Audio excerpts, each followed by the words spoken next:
Senator Amy Klobuchar once supported a majority of President Donald Trump's nominees to the federal judiciary, but this year, the Minnesota Democrats' backing of them plummeted. Klobuchar isn't alone. Every senator running for president has voted far less often for Trump's judges this year compared with the previous Congress. Trump's focus on the federal judiciary has put the issue front and center on the 2020 stage, giving senators vying for the Oval Office another opportunity to please the liberal grassroots and potentially push others in the caucus to resist the president and the GOP's agenda. Since Kirsten Gillibrand of New York, Bernie Sanders of Vermont and Elizabeth Warren of Massachusetts have rejected every Trump judge since this Congress began. Klobuchar, who drew fire from progressives for previously supporting 64% of the Trump nominees, supported only 3%, according to data provided exclusively by the liberal judicial group Demand Justice. Senator Kamala Harris of California supported 6% of judges she voted on this Congress,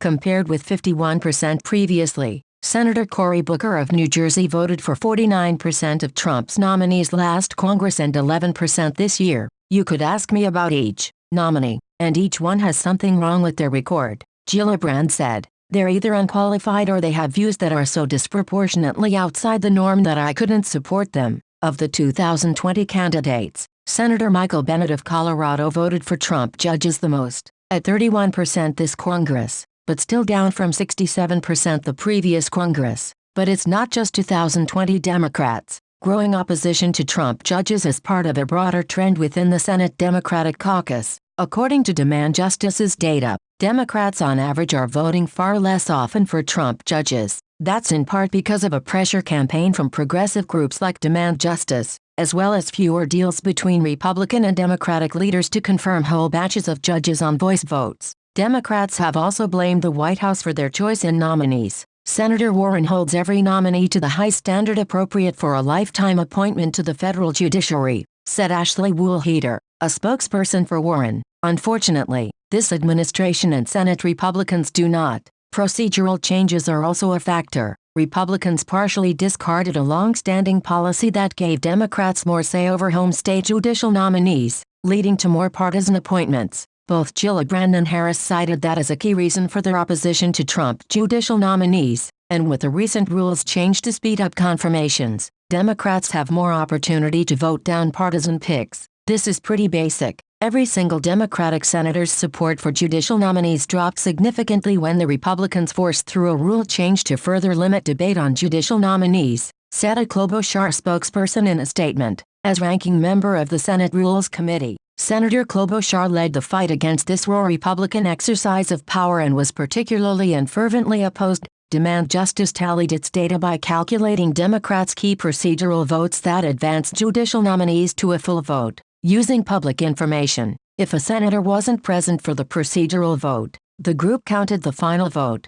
Democrats' refusal to support Trump's judges comes as the future of the federal judiciary has emerged as a key campaign issue. Trump and Senate Majority Leader Mitch McConnell, RK, have made confirming judicial nominees a top priority, with the president's team hoping that confirming conservative judges galvanizes his base. Meanwhile, some Democratic presidential contenders are pledging to expand the Supreme Court in a bid to reverse its rightward shift and take back the high court seat that Republicans denied President Barack Obama. I think if you're running for president in a Democratic primary and more progressives are raising concerns about what happens to the courts under Trump, it stands to reason that you'd take a more skeptical approach to Trump judges, said Brian Fallon, executive director of Demand Justice. Democrats' consistent opposition to the White House's judicial nominees typically doesn't affect confirmation. The judges only need a majority to get confirmed and rarely lack support in the Republican-controlled Senate. But their opposition has prompted criticism from Republicans and conservative groups,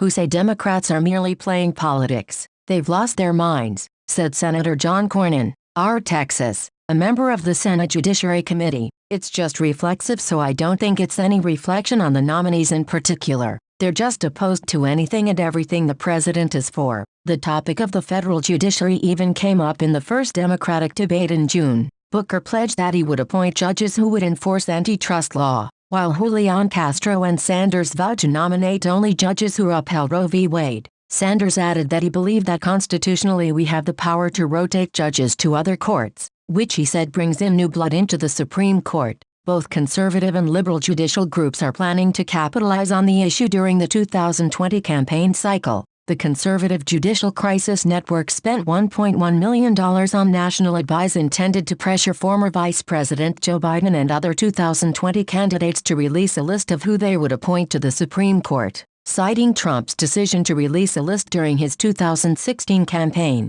the Liberal Alliance for Justice, meanwhile, has launched a recruitment effort to identify potential nominees. Demand Justice is preparing a list of qualifications of judicial nominees the group would like to see implemented, in addition to its report cards on the nominees. Our intention is not that any candidate will adopt a list as their own, Fallon said. Our point is to make a statement about the types of nominees that we think should be prioritized by the next Democratic president.